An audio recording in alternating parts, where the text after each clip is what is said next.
The series you're about to watch, Fan Theory, is filled with predicted spoilers. You have been warned.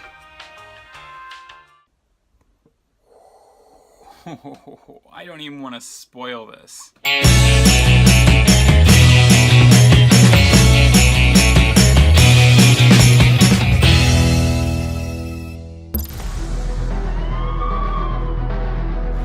Finally, here we go.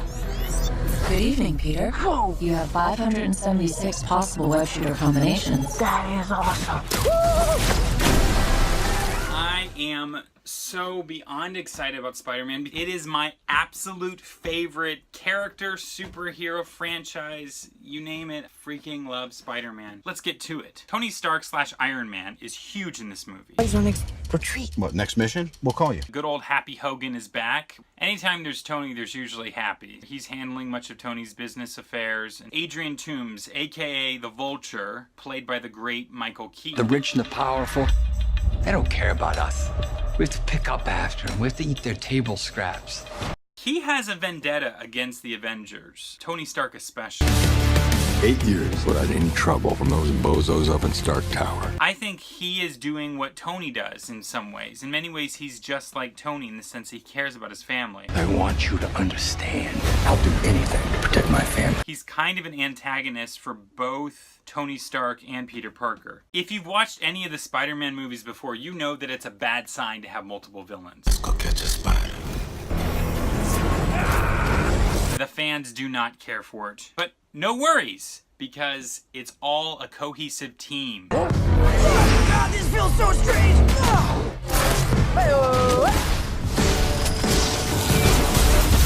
These weapons are crazy dangerous. Under the leadership of Vulture, they are stealing Avengers technology. Got a plane full of brand new Avengers weaponry to load up.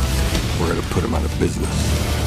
We're gonna take everything they got. So that they can basically become supervillains. You gotta use the stuff they use. The world's changing. It's time we change too. But not to be villainous, heroes in their own mind. Shocker, played by Logan Marshall Green. He is not a vital character, but he works for the Vulture. That's a smart way to do villains. You team them up right from the get-go. You have one, ultimately, who is in charge. And it's not like this weird thing that they did in Spider-Man 3. I want to kill the spider. You want to kill the spider. Together, he doesn't stand a chance. Interested? Yeah. God, that's awful.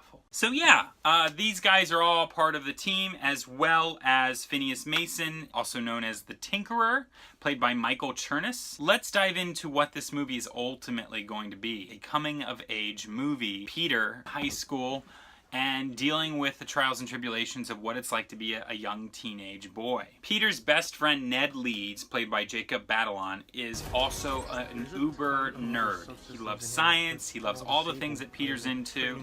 He's a super geek freak about the Avengers. He's all these things. He is going to be where the heart of this movie is actually going to be coming from. Michelle, played by Zendaya. She's ultimately Peter's love interest, but she's not like the focal point. Her friend Liz, played by Laura Harrier, is the popular girl in school. She's not really interested in Peter. By the time she finally gives in at homecoming, Peter's changed his ways and he suddenly has an interest in Michelle, the girl who sees through Peter's bullshit.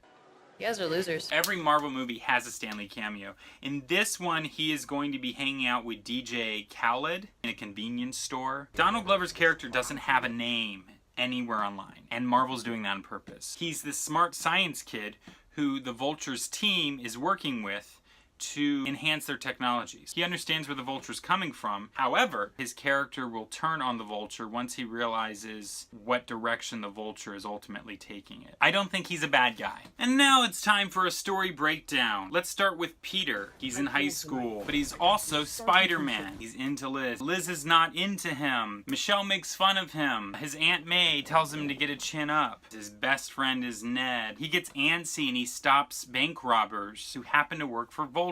Tony's concerned and gives him a little car ride. He can still keep the suit, but needs to stay grounded, just be a friendly neighborhood Spider-Man. Ned finds out he's Spider-Man. And the next day at school, they watch a video with Captain America talking to kids about staying safe. Ned has so many questions. Can I try the suit on?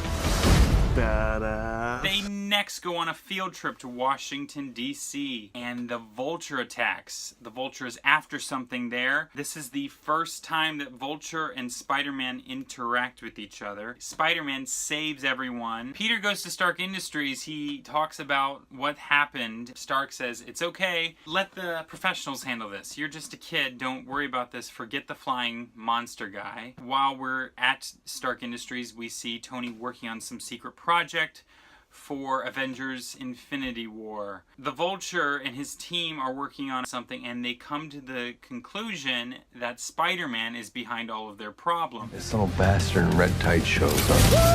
And he thinks he can tear down everything I built. And as Spider-Man is keeping low and keeping to his word to Tony Stark, the Vulture snatches him up, takes him to the sky. Then a plane gets damaged in the process, and Peter prevents a plane crash.